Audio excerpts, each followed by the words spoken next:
Alors, on s'était arrêté dans le dernier cours. On était en plein milieu de la Mishnah, au Daf Rafret, à la page 28, à Aleph. On avait expliqué que lorsque le Mémouné, le préposé qui était censé venir réveiller, rappelez-vous les Kohanim qui étaient à l'intérieur du temple, qui devaient commencer le service, eh bien lorsqu'il est réveillé, au bout d'un moment, son rôle n'était pas réellement de les réveiller, c'était surtout de s'assurer que ceux qui voulaient être les premiers pour débarrasser les cendres soient déjà réveillés. Et dans cette mesure, ensuite ils le suivaient. Et ce qui se passait, rappelez-vous, on avait dit qu'ils partaient chacun de part et d'autre sous le préau qu'il y avait dans le temple, sous les colonnes. De part et d'autre, ils partaient et ils se rejoignaient de l'autre côté. Quel était l'objectif? De s'assurer que tous les ustensiles, eh bien, ils soient à l'emplacement dans lequel ils devaient être. Et il disait, shalom akol shalom, paix, tout est en paix, tout est bon, et midou ose achavitin naasot chavitin, et il réveillait avant de continuer la suite du programme ceux qui devraient s'atteler à faire les chavitin. C'est quoi chavitin? C'est minchat chavitin. Chaque jour dans le Beth Amikdash, on apportait des pains qui étaient apportés entièrement sur le misbéach. Donc il fallait préparer ce pain-là, pouvoir l'apporter avec le korban tamid. Et pas de préposition, je pense. Non, pas les bonnes propositions, c'est un korban à part. Il n'était pas dans le shulchan, qui était bien préparé par les kohanim et qui serait apporté en guise de korbanot. On avait dit justement que le mizmor letoda que nous faisons le matin, c'est justement, ça fait référence à ces minchat chavitin. C'est la raison pour laquelle pendant Pessah, mais pas au Chalamod, on ne le dit pas, parce que comme c'est Chametz, pendant Pessah, il n'était pas apporté. Alors on en est au milieu. Mi shezacha litrom. Mi shezacha litrom et hamizbeach ou itrom. Rappelez-vous, on a dit qu'il y avait un tirage au sort qui était fait. Et ce tirage au sort, il permettait de pouvoir déterminer qui allait avoir le mérite de pouvoir apporter les cendres, de les débarrasser. C'était un mérite. Ou itrom, celui qui, avait mérité, avait gagné le tirage au sort.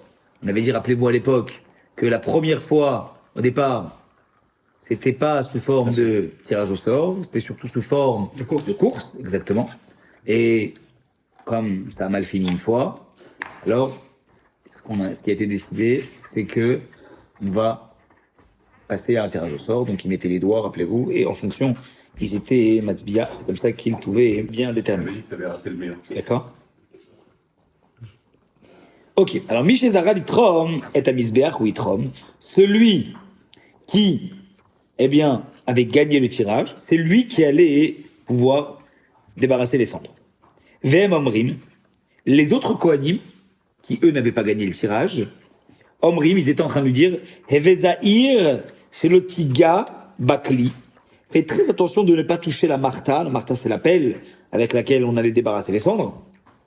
Alcheteka, Deshadech, Averaglech, ce que tu puisses, te purifier les mains et les pieds dans le réceptacle pour laver les mains et les pieds. Ça veut donc dire quoi?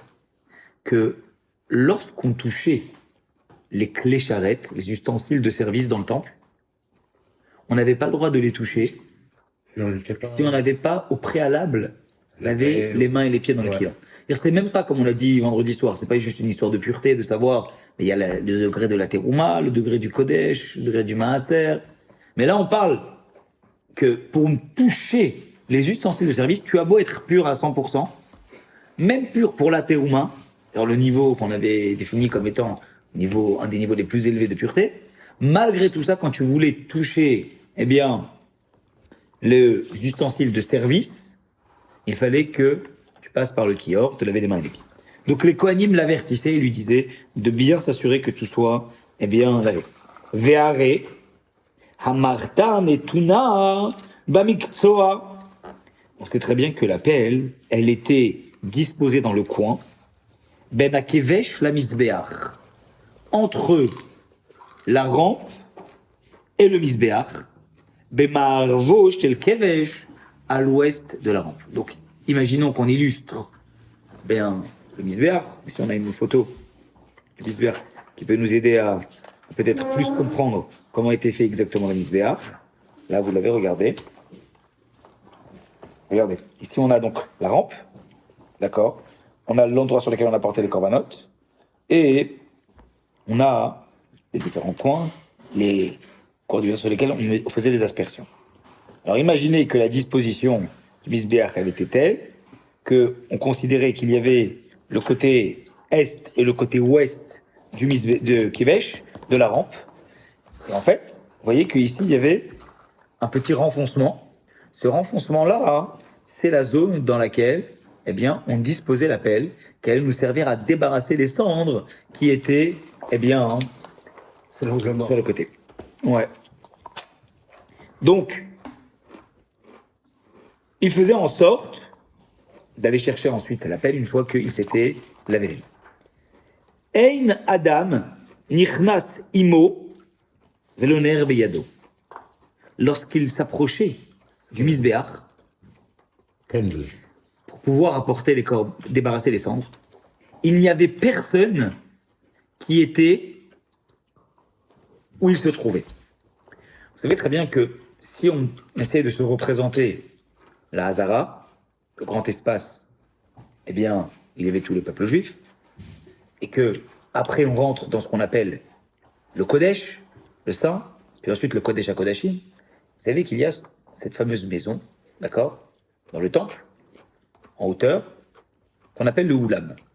Et le Misbéach, à Nechoshet, le Misbéach sur lequel on apportait les corbanotes, les bêtes, était en fait dans la partie la plus proche de cette fameuse maison, d'accord, où il y avait le temple. Donc il y avait la partie éloignée, qui était plus proche de l'extérieur, et il y avait la partie rapprochée, où il y avait le Misbéach, qui était relativement proche du Oulam, de cette fameuse maison où il y avait, eh bien, le Kodesh HaKodashim, qui était à l'intérieur. Il y avait pas, il y avait Et le pas, Kodesh HaKodashim, pardon. il y avait pas le Mishkan dans le temple. Le Mishkan, qu'est-ce que t'appelles le Mishkan dans le temple? Les trucs en bois avec Qui une couverture transportaient. par-dessus. Non, Que ils transportaient dans le désert. non, il n'y avait pas de ça. C'est-à-dire qu'en fait, le Mishkan, c'était ce qui était nécessaire lorsque le temple était mobile. Mais c'est ça qui était décrit dans la Torah. C'est-à-dire que les étapes pour faire ce qui est devenu une bête à Mikdash, donc le Mishkan, Mhm. c'est ça qui était décrit. Exactement. Tous les tissus qu'il fallait utiliser, etc., tout ça, ça a été décrit. Alors, comment est-ce qu'ils ont pu se permettre de ne pas le faire dans le Beth Amikdash? Alors en fait, c'est très intéressant ce que tu dis. Il faut savoir que quand Shlomo Amelech il a construit le Beth Amikdash, Le premier, c'est ça. le premier Beth Amikdash, c'est Shlomo Amelech qui l'a construit, c'est marqué dans le Nar, tout a été fait Beruach HaKodesh, par inspiration divine.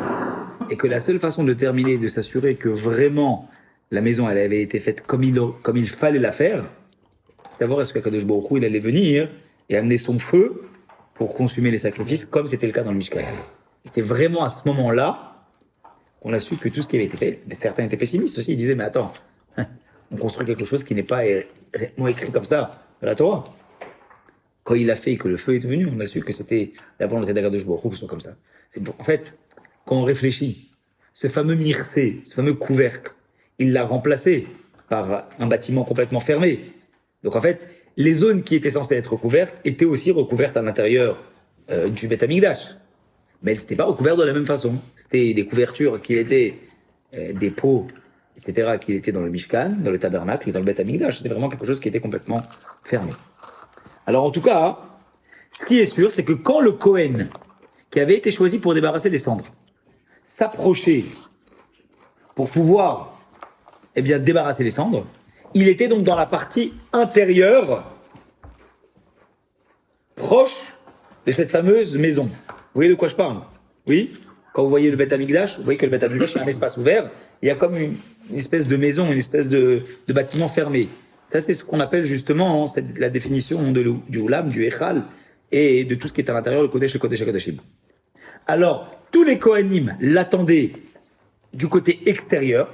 Je vous rappelle qu'on était à l'aube, donc il faisait pratiquement nuit. Et lui se trouvait du côté intérieur. C'est précisé ici qu'il n'avait pas de bougie. L'Oner Beyado, il n'avait pas de bougie. Pourquoi il n'avait pas de bougie? S'il n'a pas de bougie, comment il s'éclaire? Non, pratiquement en pleine nuit. Lumière divine. Pas? C'est Dieu là, c'est installé par la lumière divine. Non. Alors en fait, vous savez que sur la Maharacha, sur le Misbéach, il y avait la Maharacha. Il y avait plusieurs foyers de feu. Il y avait un foyer qui était constamment allumé. Et à l'ordre, Esh, Tamid, et tout cas de la Misbeach, le Tirbé, il devait y avoir un feu qui était constamment allumé. C'est-à-dire qu'en fait, on faisait en sorte que un feu brûle tout le temps. C'était pas ce feu-là qui était le feu dans lequel on brûlait les corbanotes, mais il y avait un foyer de feu qui était... Sur la lumière. Exactement. Flamme olympique. Exactement. Parce que c'est essentiel pour la lumière. Exactement. Et il y a pour les corbanotes. Exactement. Un autre feu. En fait, c'était grâce à ce feu-là qu'il pouvait s'éclairer. Donc il était dans l'angle, ce feu-là était dans l'angle, il était proche de l'endroit où il y avait la pelle, et ça a permis. En tout cas, oui, on faisait en sorte d'entretenir le feu, que le feu soit constamment allumé, pour pouvoir accomplir cet ordre de la Torah, que le feu soit tout le temps allumé. Donc il s'éclairait grâce à ça. Maintenant, pourquoi il avait besoin de ce feu-là pour s'éclairer et il ne passait pas par une bougie? Pourquoi il ne tenait pas une bougie? Parce qu'en fait, s'il tenait une bougie, qu'est-ce qui se passait? Et en fait, il n'aurait pas les deux mains de libre pour pouvoir faire le service de débarrasser les cendres. Comme il devait avoir les deux mains de libre pour débarrasser, et donc le feu qu'il éclairait, c'était le feu du foyer sur le misbéach. Et, eh bien, la bougie, il n'y avait pas de bougie dans cette main. Et la mehalech, les oramar, voilà comme c'est marqué, il s'éclairait avec la bougie du foyer, l'œil aurait une auto, et les Kohanim ne le voyaient pas. Donc en fait, les Kohanim ne voyaient pas ce qu'il faisait. Il était comme dans un espace seul, pour montrer aussi l'importance qu'il y avait dans le fait de débarrasser les cendres. Eh bien, dans le fait, c'était d'une certaine façon un peu comme le Kohen Gadol, le grand prêtre, le jour de Yom Kippour, qui était dans le Kodesh HaKodashim et personne ne le voyait. Eh bien, de la même façon qu'il faisait ce service-là, il était en quelque sorte comme si qu'il était seul à faire le travail qu'il était en train de faire. Lo hayu shomin et kolo. En vérité, il y avait un autre problème. C'est qu'une fois qu'il avait fini le travail, tout le monde rentrait en action pour le service. Mais on ne savait pas où il en était, puisqu'on n'entendait même pas sa voix. Alors comment on savait quand est-ce qu'il avait fini le service pour qu'on puisse passer à la prochaine chose? Non, ça c'est dans le Kodesh HaKodashim. Mais comment on savait ce jour-là, enfin le matin, qu'il avait fini son travail? Hachehayu shomin, Fumé. kol etz shasa ben katin muchni. Ouais. Tu vois, rien. Pour les deux, pourquoi? Jusqu'à ce qu'ils entendent la voix du bois qu'a fait Ben Katin Mourni, c'est-à-dire la roue, la kior pour le kior. J'explique. À l'époque du deuxième temple, il y avait un Kohen qui s'appelait Ben Katin. Ben Katin était un Kohen Gadol. Vous savez que l'eau qui était utilisée pour se laver les mains et les pieds devait être de l'eau qui était de l'eau vivante. De l'eau vivante. Le puits. De l'eau qui n'avait pas reposé la nuit. Quand il y avait un courant. Autant à Pessah. Vous savez que la matzah, on l'a fait avec ce qu'on appelle maïm Michelanu, de l'eau qui a reposé. Pourquoi? Parce que les particules de l'eau, si elles viennent d'une source de vie, elles accélèrent, on ne se rend pas compte, mais elles accélèrent la propriété d'une pâte à gonfler. Donc justement, pour ne pas tomber dans cela, vous prenez de l'eau qu'on laissait reposer pendant une nuit entière, s'assurer qu'elle soit complètement jamais en contact. Statique, exactement. Statique, complète. Et avec ça, on faisait la matzah. De la même façon là, de la même façon là, il y a une impureté lorsqu'on devait se laver les mains. C'est tout le contraire. Et les pieds. Pour le service du Beth Amikdash, on ne devait pas avoir Maïm Shelem. On ne devait pas avoir de l'eau qui était restée reposée pendant la nuit. L'eau que tu utilises pour la matzah, tu la fais bouillir? Non, juste de l'eau. L'eau qui repose. Prends de l'eau, on la fait reposer. Et quelle Voilà. preuve on a qu'elle a vraiment reposé toute la nuit? Quelqu'un qui surveille comme le feu. Tremblement de Tu terre. parles d'eau ici là? De l'eau. Tu parles dans notre école ou dans la matzah? Non, là. Alors voilà, justement. Non, mais là, justement, il ne faut pas qu'elle soit. Il faut qu'elle soit en mouvement. Ah, ok. Oui, bah c'est ça. C'est une galère. Parce que vous Quelle imaginez, preuve on a que l'eau n'a pas reposé? le kior. Tout le temps, il est. Ben non, mais le kior, c'est quoi? C'est un robinet. Donc, Mais il y a à la base, tu l'alimentes en eau. D'accord? Et quand tu l'alimentes en eau, qu'est-ce qui se passe? Ben, tu ouvres les robinets. Donc, qu'est-ce qu'ils faisaient, le matin? Jusqu'à l'époque du deuxième Beth Amikdash, ils allaient puiser de l'eau dans le fleuve. Et, qui était, qui était de l'eau qui était vivante, en quelque sorte. Et ensuite, avec cette eau-là, les Kohanim se lavaient les mains et les pieds. Ben Katin, il a eu une idée. Il a dit, mais attendez. pourquoi ne créerait-on pas une poulie qui nous permettrait de pouvoir avoir un seau? Ce seau-là serait directement relié au fleuve, et donc l'eau qu'on choisirait pour le kior, il aurait pas reposé puisqu'il serait à l'intérieur. Et donc du coup, qu'est-ce qu'il a fait? Il a créé une poulie, un système, avec une roue, voilà, en bois, avec un tonneau, un seau, qui était plongé tout le temps dans le lac. Et quand on avait besoin de l'eau pour le kior, hop, Il y avait un fleuve à côté. on faisait monter, ouais, il y avait le fleuve à côté. On faisait monter, Nachal Kishon, bien sûr. Il existe, je sais pas de quelle façon, mais en tout cas, il y avait le fleuve. Le même fleuve qu'on utilisait pour faire, comment on appelle ça? Vous savez, les libations d'eau, Yisou Hamaïm, Simcha Batashueva, on allait. C'est quoi Simcha Batashueva? La joie de la maison du puiseur. Qu'est-ce qu'il y avait? On allait dans le Nachal Kishon, et dans le Nachal Kishon, on allait là-bas, on allait puiser. C'est la même chose. On allait, et donc on faisait en sorte que cette poulie-là, elle monte. Et donc on avait de l'eau fraîche et vivante le matin. On n'avait pas besoin de devoir la sortir. Si elle était sortie, elle avait reposé. Si elle était à l'intérieur, il fallait la puiser. Donc juste, le Kohen, il n'y avait pas de devoir aller-retour à faire. Il remontait la poulie, il remontait le seau. Il avait la possibilité de pouvoir, être alimenté en fait comme un robinet constamment dans le kiosque. Alors maintenant, qu'est-ce qui se passe? Quand on regarde ce qui se passait ici, lorsque le Kohen Gadol, Ben Katin, il a créé ça, alors effectivement, c'était une poulie en bois, mais ça faisait du bruit. Donc comme ça faisait du bruit, on entendait. Et donc du coup, comment savait-on que Ben Katin avait fini? On n'entendait plus le bruit.